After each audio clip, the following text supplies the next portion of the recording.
Орися Біла – завідувачка кафедри філософії УКУ.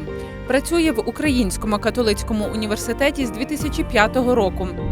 Експертка та тренерка з питань управлінської доброчесності. Цьогоріч стала лауреаткою викладацької стипендії від фонду «Повір у себе» та родини Іванчиків. Я тут живу. Ні, серйозно, тому що я в 97-му році вступила в УКУ. В нього не було державних дипломів, ні державного визнання, але це насправді не мало значення. Єдине, що було зрозуміло, що цінності цього університету – це цінності, яким би хотілося слідувати. Мої дві пристрасті були медицина, особливо мені подобалась генетика, і філософія. Я поступила на богословський факультет і вивчала спочатку філософію, потім богослов'я. Врешті-решт поїхала навчатися на програмі Фулбрайта в Сполучені Штати Америки.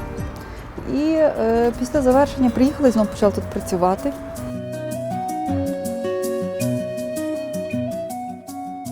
В вишиванні найцікавіше – це процес.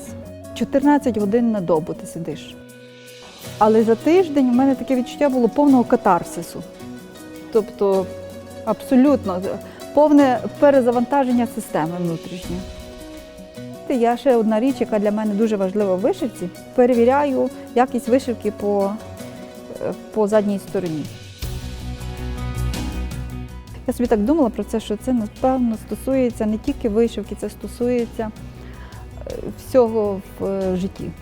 От наскільки ти це робиш совісно, не те, що побачать ззовні, а от те, що залишиться з другої сторони. Тобто те, що наскільки ти робиш якісно сам для себе. Слава Ісусу Христу! Слава навіки! Мілана, вітаю вас з виздоровленням. Я сподіваюся, що ви здорова. Дякую дуже. У мене на лекціях можна все. Я не обмежую студентів стосовно того, що вони не можуть їсти або не можуть сидіти в інтернеті. У мене була студентка, яка постійно вишивала на моїх парах. Але я вважаю своєю викладацькою перемогою, коли в цьому процесі, чим вони там зайняті, коли я в момент їх ловлю увагу. Чи є у вас, можливо, якісь запитання до початку заняття? Чи коментарі, чи якісь... Я перепрошую, тут з одного ноутбука будуть сидіти декілька людей. Це нормально? Це добре. Мені не заважає. Головне, щоб не хропіли сильно. Я не можу роками викладати одну і ту саму дисципліну.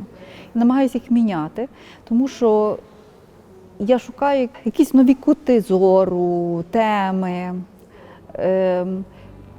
Це, напевно, найскладніша річ в житті викладача – залишатися цікавим самим собі. Перше слово, яке мені спадає на думку, коли я говорю про пані Орисю – це вимогливість.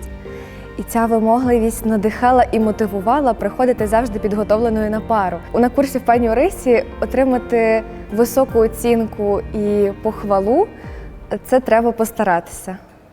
І я пам'ятаю, що для мене було визнанням, коли між поверхами в корпусі вона мені сказала, мені імпонують ваші думки. І я тоді бігла додому, супер заряджена і вмотивована, і натхнена, бо пані Орисі сподобалося, як я думала сьогодні на семінарі.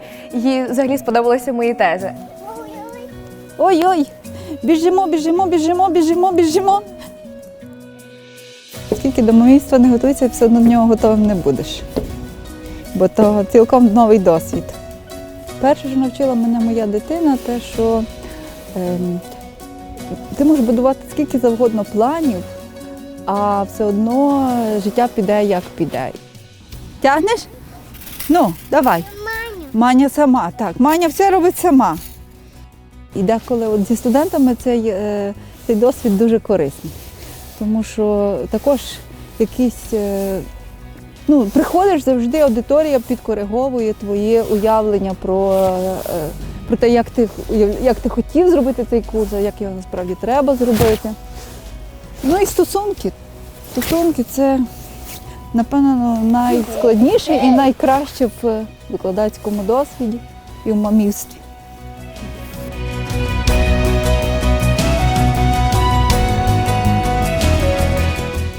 коли ти вже вибрав якийсь фах чи якусь роботу, просто будь в тому найкращою версією себе. Це те, що греки називали чеснотою.